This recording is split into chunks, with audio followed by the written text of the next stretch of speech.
Hello everybody and welcome back to another video for the day. We are heading back into r/AmITheDevil, and if you guys would love to be absolutely amazing, show your support and see more videos like this one in the near future, be sure to hit that like button, leave a comment down below to start up them wholesome internet discussions, and if you guys have not already, subscribe to the channel and turn on them notifications. Also, if you guys would like to save 10% on your next order of gamer subs, use code Tommy at checkout, or click the link down below. It'll automatically apply the discount to your transaction, and it'll support the channel. Thank you. Let me know something fun down below that you did this past weekend, because by the time I'm recording this, I'm actually just about to leave for Otakon, anime convention on the East Coast, because, you know, anime go burr. I'm 21M, in a relationship with a wonderful girl, 20F, wondering if I should switch to this other girl, 19F.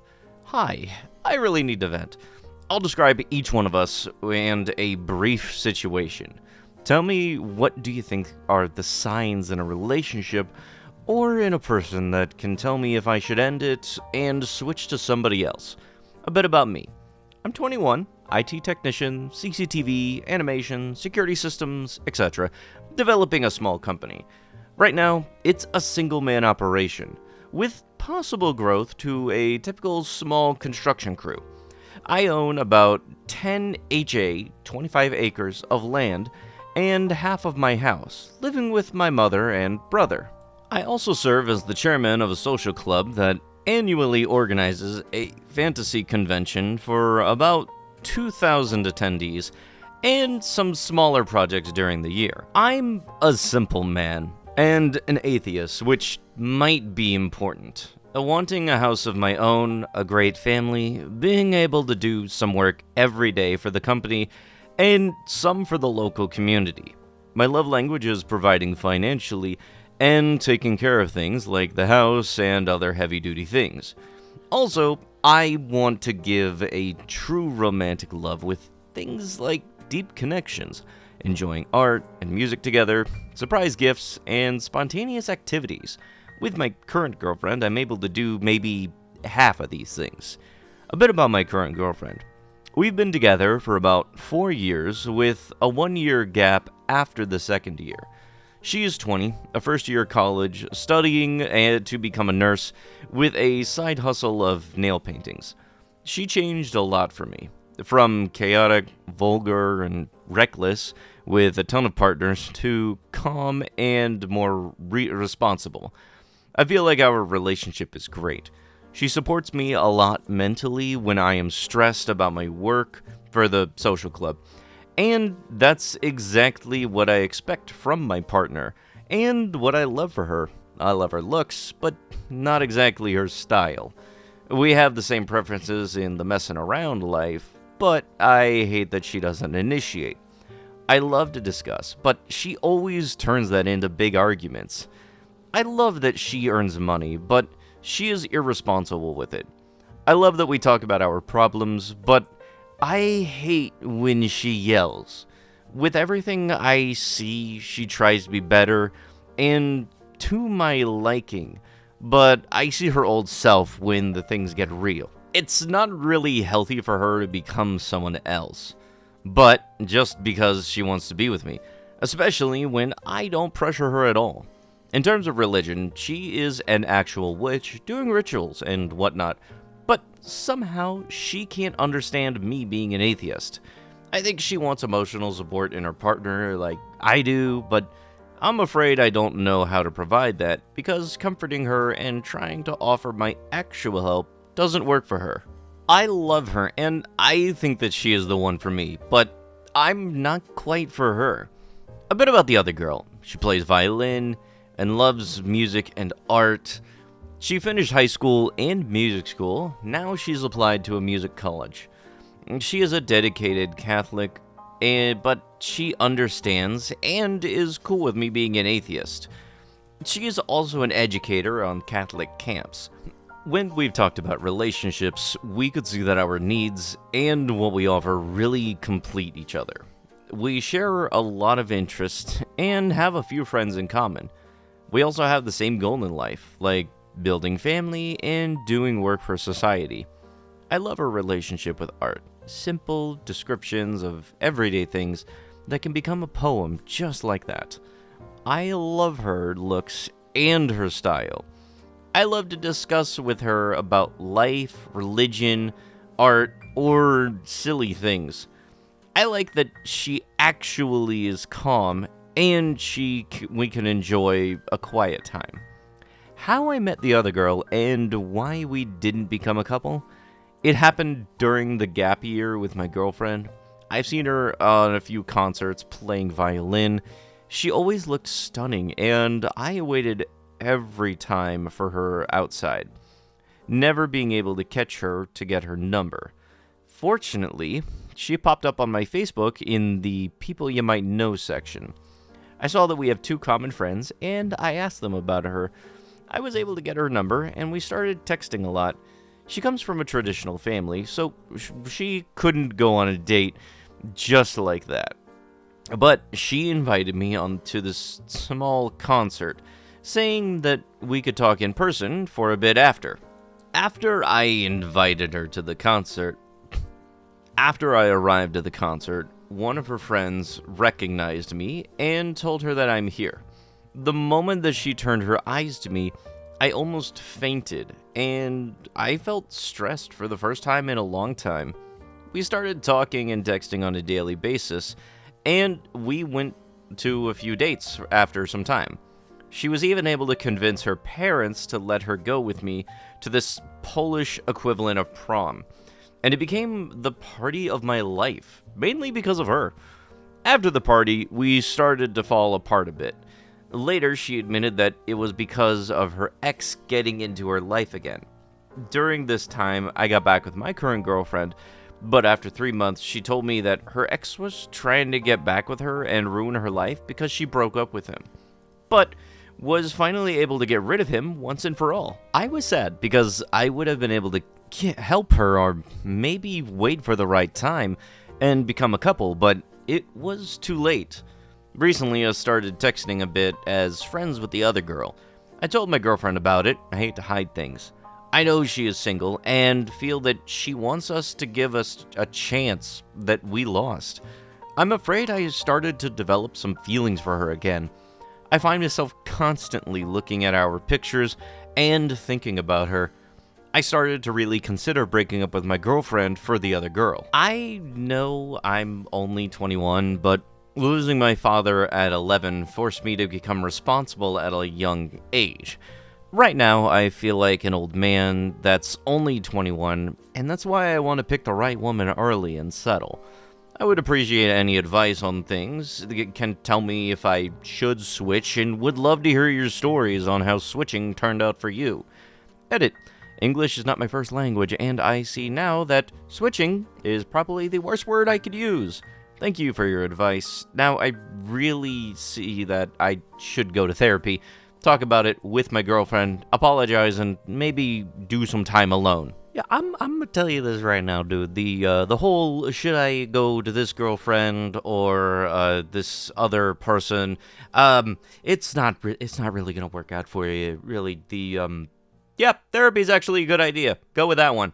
Because the whole, I happen to have talked it over with my girlfriend and everything about this other person, and don't worry about it, makes me very much feel like you aren't explaining the full story if that's what she's okay with. Am I the a-hole for using the money we earmarked for our 6-month-old college fund to buy back the exact 1972 Ford Bronco that I owned as a teenager?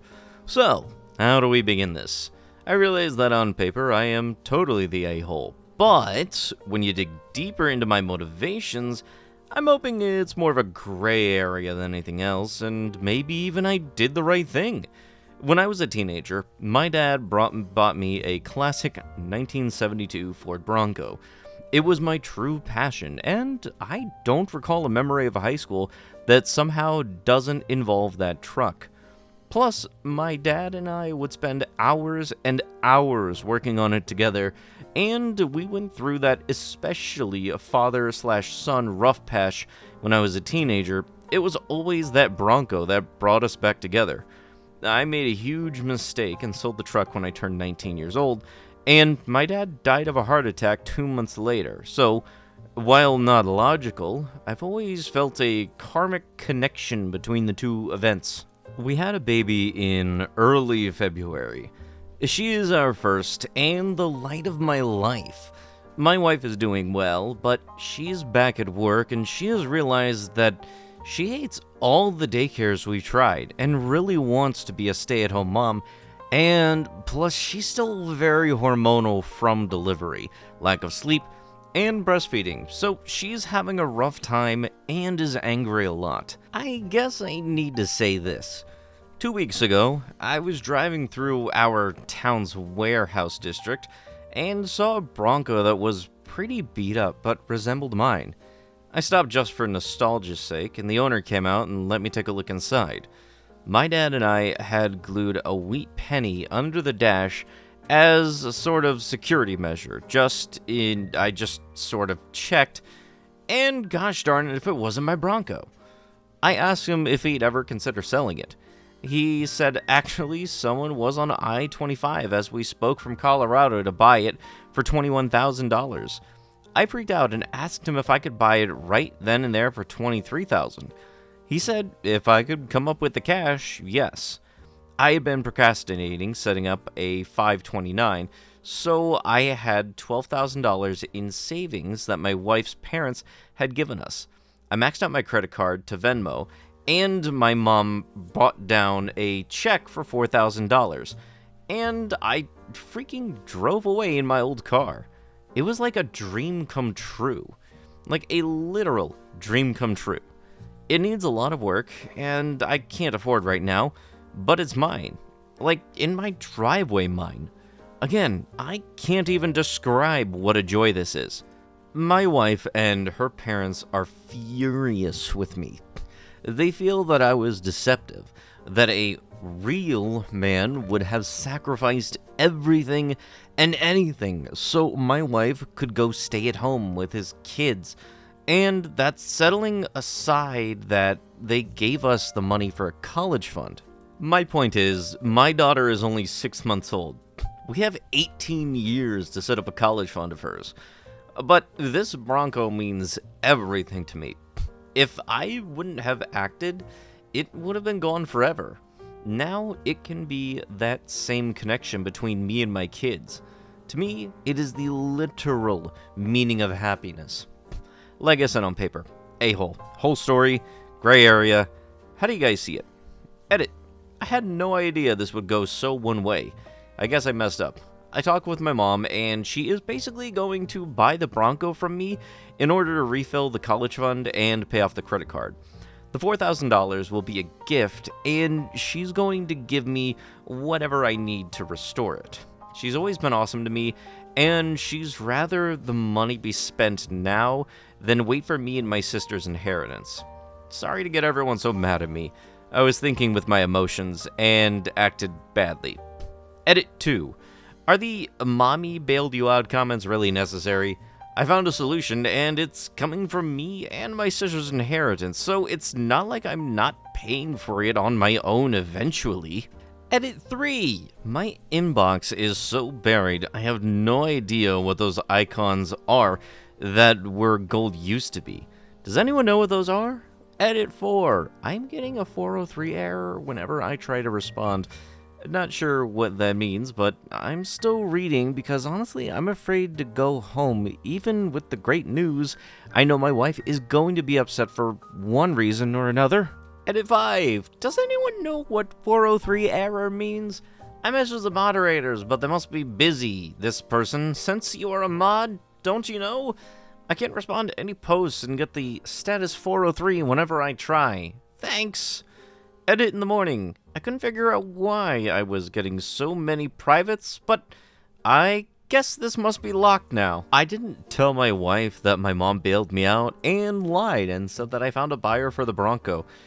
I'll figure out now how to cross that bridge when I get there, but my wife was so relieved that I had come to my senses. I don't want to disappoint her. it's going to take all of my lying skills to pull this one off over the next few years. Look, I can very much understand having a sentimental value for a vehicle tied to your family. Like, for myself, I had a 68 Mustang. Those who have been with the channel since, like, the first 2 years know that that car used to be my end screen. Really, I didn't know what to do, so I just said, screw it, here's a car. Being able to get that car back, yes, that would be very nice. But you also have other priorities now that you have a kid. So, you have to make sacrifices when you have kids. Not exactly sure what you were thinking when you thought about it, but you could just still get another Bronco later on that is just designed exactly like the one that you used to have. Yes, while having the exact one would be nice and all, the chances of that happening is little to none unless you do something stupid like blow your kid's college fund on it. So yeah, without a doubt, you are the a-hole. I legitimately am not sure what made you think that you weren't. Am I the a-hole for continuing to date a guy after finding out that he had a complicated history with one of my closest friends? I, late 20s F, have been close friends with Sarah, fake name, mid-20s F, for about 4 years. Before we became friends, I actually worked at the supportive housing program where she lived. We became close over time, and before I left the job, I asked if she wanted to continue our relationship as friends. Since then, we've become incredibly close. I genuinely love her, she's one of my closest friends, and we've supported each other through a lot. In March, I asked a guy on Bumble named Trevor, fake name. Before I met Trevor, Sarah had already told me in detail about a relationship that she had 4 years ago with a guy named Trevor. They had known each other for about 1.5 years. She genuinely believed that we were building towards a relationship. They slept together, she met his mom and brother, spent time at his house, and he came to hers. She eventually discovered, while they were cuddling on his couch, that he had a girlfriend the entire time. She only found out because she looked at his phone after having a bad feeling and saw messages from his girlfriend, who was also his lock screen wallpaper. She immediately confronted him and left him. Despite him wanting to continue seeing her, it seriously affected her ability to trust people romantically, and she is still going through the impact years later. After Sarah and I discovered that Trevor was her Trevor, I created a Google Drive folder called Evidence. I filled it with screenshots that Sarah had previously shared with me of conversations between her and Trevor, along with conversations involving her family, because I wanted to understand exactly what happened. I knew in detail the ways that he had hurt and disappointed her. Before I continue, I want to explain that Sarah had already been very clear with me. She told me that she couldn't control what I did, but if I continued pursuing Trevor, she didn't think our friendship could survive it. The situation became even messier when Trevor matched with Sarah on Tinder. This happened the same week all of this mess was happening. When Sarah confronted Trevor on Tinder about what had happened between them years ago, he acted like nothing had happened. This really upset me. I became angry enough that I briefly wanted to publicly confront and embarrass him. Instead, I calmed down, ghosted Trevor briefly, and Sarah, and I agreed that we would both block him and never deal with him again. However, after talking everything through, I found myself reconsidering. Trevor and I had one of the most emotionally vulnerable conversations I've ever had with a man. I shared something with him that I had never shared with any man before, and he responded with kindness and made me feel emotionally safe. That kind of emotional connection has been extremely rare for me while dating. After talking with my therapist, who asked if I was curious about seeing where things went, I eventually decided I wanted to continue seeing him. I wasn't thinking he was necessarily going to become my long-term partner. In fact, I was dating other people at the time and even described them to Sarah as just a guy. But I also felt that what we shared was rare, and I wanted to see where it went. part of me also felt like I needed to experience this for myself rather than only making decisions based on what has happened 5 years ago between him and Sarah. I decided to tell Sarah in person rather than hiding it. I went to her apartment, she cooked me dinner, brought everything to the table, and right before we started eating, I told her that I decided to keep seeing Trevor. She became very upset and eventually asked me to leave. During that conversation, I told her I wasn't choosing sides. I said I wanted both of them in my life and tried to compromise by saying that she'd never have to hear about Trevor or be around him.